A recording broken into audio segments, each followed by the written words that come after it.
안녕하세요, 홍씨입니다. 오늘은 페이스 리프트가 된 아반떼 N을 보러 왔는데요. 아반떼 N 같은 경우는 21년에 첫 출시 후 약 2년 만에 신차가 나왔습니다.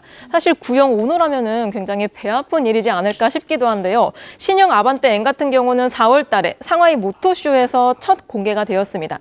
국내 공개 같은 경우는 오늘 첫 공개라고 하는데요. 굉장히 예쁜 모습인 것 같습니다. 그러면은 내외관부터 어디가 어떻게 달라졌는지 자세히 살펴볼게요. 자, 전면부를 보시게 되면은 더 뉴 아반떼와 굉장히 비슷한 기조를 가져가지만 N의 패밀리룩이 잘 입혀진 모습입니다. 먼저 헤드라이트를 보게 되면은 더 뉴 아반떼와 마찬가지로 방향지시등과 주간주행 등이 같이 혼용이 되어 있는 헤드라이트가 들어가 있는 걸로 보이고요. 확실히 이거는 구형에 비해서는 고급스럽고 예쁜 느낌이 드는 것 같습니다. 그리고 범퍼 디자인 같은 경우 구형 아반떼는 좀 악동스러운 느낌이 있었는데요. 신형 아반떼에는 이 더 뉴 아반떼의 틀을 그대로 이어가면서 좀 더 점잖은 고성능의 느낌을 같이 가져가고 있습니다. 양 사이드에는 에어 커튼이 굉장히 날렵하게 빠져 있어서 공기 역학적으로도 좋을 것 같고요. 고속 주행을 할 때 다운포스도 증가가 될 것으로 예상이 됩니다. 그리고 중앙부에 보시면은 신형 같은 경우는 스마트 크루즈 컨트롤과 에이다스 등 첨단 보조 장비가 굉장히 많이 추가가 됐다라고 하는데요. 전면부의 카메라랑 이런 레이더 패널 이런 것들이 추가가 됨으로써 데일리로 운영했을 때 편하지 않을까 싶습니다. 그리고 조금 더 위쪽으로 오시면 변화된 포인트가 또 하나 있습니다. 바로 엠블럼이 바뀌었는데요. 기존 같은 경우는 실버 컬러가 들어가 있었지만 신형은 무광 블랙이 적용이 됩니다.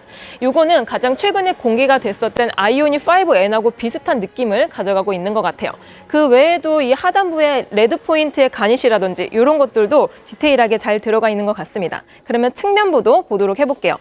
자, 측면부 같은 경우는 기존의 아반떼하고 크게 다르지 않은 모습을 보이고 있습니다. 페이스 리프트이기 때문에 이런 금형틀에 손을 많이 대게 되면은 단가가 많이 올라가게 되고요. 단가가 올라가면 소비자가가 비싸지기 때문에 그대로 놔두지 않았나 싶습니다. 가장 큰 변화 같은 경우는 휠의 변화가 있지 않을까 싶은데요. 기존 아반떼 같은 경우도 19인치 휠이 적용이 되어 있었는데요. 신형도 동일하게 19인치 휠이 적용이 되지만 디자인이 변경이 되었습니다. 지금 이게 휠 디자인이 구형과 마찬가지로 한 두 가지 타입으로 고를 수 있지 않을까 싶은데요. 지금 보시는 이 휠 같은 경우는 블랙 컬러의 무광이 들어가면서 기존 아반떼 N에 들어갔던 휠보다 스포크가 여러 개로 나뉘어져 있습니다. 디스크 같은 경우도 370mm 대구경에 이런 디스크가 들어가고요. N 전용 캘리퍼까지 같이 들어가 있습니다. 그리고 개인적으로 아반떼 N에서 정말 극찬을 받았었던 바로 미쉐린 파일럿 스포츠 4S 타이어가 이 신형 아반떼 N에도 그대로 들어가는데요. 이게 서머 타이어다 보니까 올 시즌 타이어에 비해서 그립력도 좋고요. 직진성도 좋지만 코너링을 할 때 노면 접지력이 좋기 때문에 조금 더 안정적으로 돌았던 기억이 납니다. 이게 기본부터 들어가기 때문에 이것도 정말 칭찬할 만한 포인트라고 생각이 들어요. 휠캡은 주행 중에도 돌아가지 않는 타입인 것 같습니다. 자, 그리고 후면부를 보시기 전에 더 뉴 아반떼 같은 경우는 여기 델타 커버가 문양이 조금 바뀌었었는데요.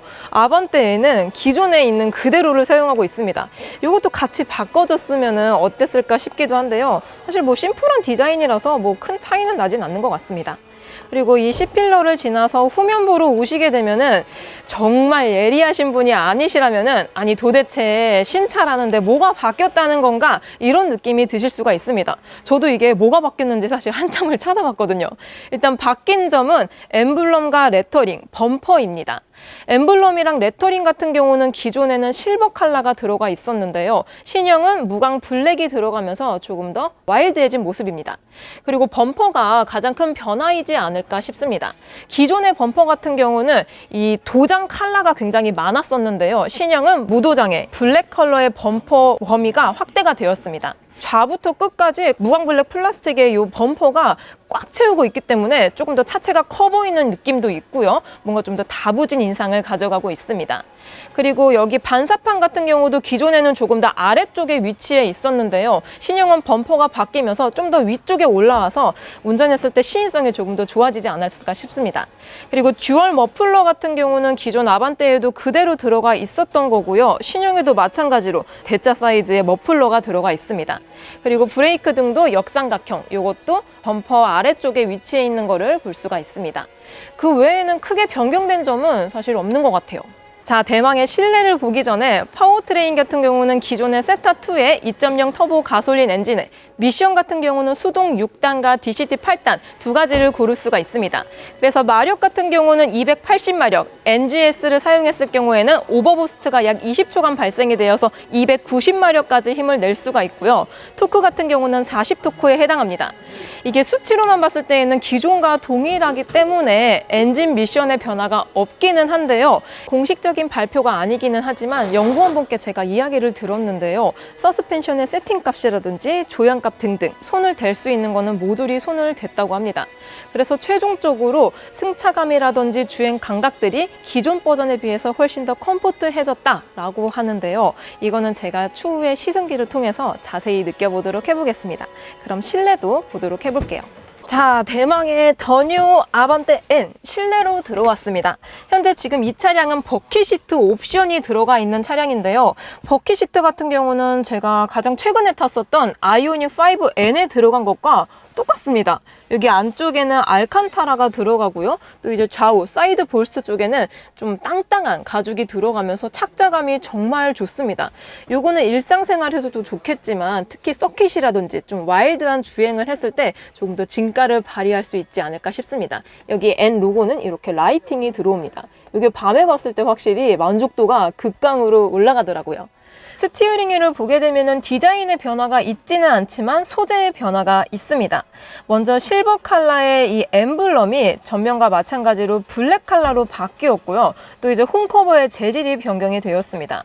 실령 같은 경우는 좀 맨질맨질한 가죽 같은 가죽인가요? 플라스틱이네요. 오, 이게 플라스틱인데 만졌을 때는 가죽 같은 그런 신소재가 들어가 있습니다.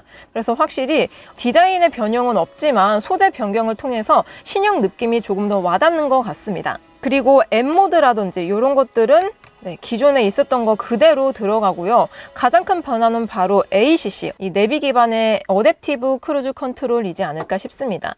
평소 이 아반떼 N을 타고 다니시는 분이라면은 뭐 주행의 이런 민첩성이라든지 뭐 드라이빙 감각 이런 것들은 좋은데 편안하게 운전할 때도 있잖아요. 그럴 때는 이제 ACC가 없어가지고 좀 운전의 피로도가 생긴다라고 말씀을 많이 하셨는데요. 신형 아반떼 N에는 일반적인 데일리카처럼 이렇게 어댑티브 크루즈 컨트롤이 들어가 있어서 막히는 구간에서도 편리하게 운용을 할 수 있지 않을까 싶습니다. 인포테인먼트의 M모드를 들어가게 되면은 구형과 동일하게 이런 서킷 모드, 브레이크 압력 이런 것들도 볼 수 있고요. 또 이제 커스텀 모드를 통해서 엔진이랑 스티어링 휠, 서스펜션 이런 기타 등등의 세팅 값들을 조절할 수 있어서 정말 운전의 재미를 극강으로 끌어올릴 수 있는 차량이지 않을까 싶습니다. 그리고 좀 더 내려오시면은 두 번째로 큰 변화가 있는데요. 바로 전자식 파킹 브레이크와 오토홀드가 들어가 있습니다. 기존 아반떼 같은 경우는 닭다리, 물리적인 땡기는 방식의 사이드 브레이크가 들어가 있었는데요. 신형은 이렇게 전자식 파킹 브레이크와 함께 오토홀드가 들어가 있어서 데일리카로 운용했을 때 일상 주행을 할 때 훨씬 편리하게 갈 수 있을 것 같습니다. 하지만 일각에서는 짐카나 등등 차량을 이렇게 털고 막 날릴 때 쓰는 이런 파킹 브레이크가 없어져서 운전의 재미가 조금 안 좋아진 게 아니냐 하는 우려도 있는데요. 6단 수동 모델 같은 경우는 그래도 물리적인 이 닭다리 방식이 들어갈 줄 알았는데 신형 아반떼 같은 경우는 6단 수동이나 DCT 8단 미션 전부 다 전자식 파킹 브레이크와 오토홀드가 들어간다고 합니다. 아마도 이 닭다리 형식은 구형이 마지막이지 않을까 싶습니다. 그래서 기존 아반떼에는 여기에 사이드 브레이크가 들어가 있어서 컵홀더 공간이 조금 협소했는데요. 신형은 이 닭다리가 사라지면서 컵홀더 공간이 조금 더 늘어났습니다. 공간이 훨씬 더 늘어나가지고 좀 큰 사이즈의 보온병 이런 것도 충분히 넣을 수 있을 것 같아요. 그리고 암레스트라든지 기타 이런 콘솔 박스 이런 것들은 기존하고 동일한 모습을 보이고 있습니다. 방금 전까지는 버킷시트가 적용이 되어 있었던 신형 아반떼 N이고요. 지금 보시는 건 버킷시트가 미적용된 신형 아반떼 N입니다. 버킷시트를 선택을 안 하시게 되면은 통풍 시트를 가져갈 수 있다는 게 가장 큰 차이점이지 않을까 싶은데요. 기존의 일반 시트 같은 경우도 이 사이드 볼스터가 굉장히 두껍기 때문에 착자감은 제 기준으로는 좋았습니다. 대신 이 라이팅이 들어오는 N 엠블럼이 없다는 게 조금 아쉬운 포인트인 것 같기도 합니다. 자, 이렇게 페이스 리프트가 된 신형 아반떼 N의 내외장 곳곳을 살펴보았습니다.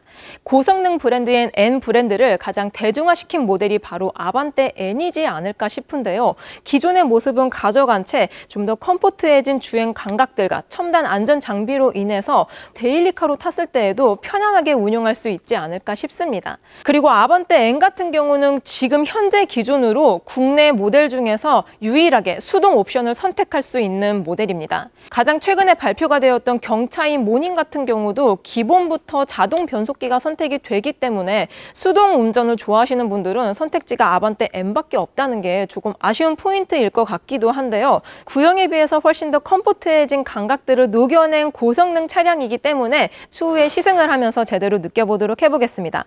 오늘도 저의 영상이 재밌고 도움이 많이 되셨다면 좋아요와 구독 그리고 알림 설정까지. 다음 시간에 또 뵐게요. 안녕.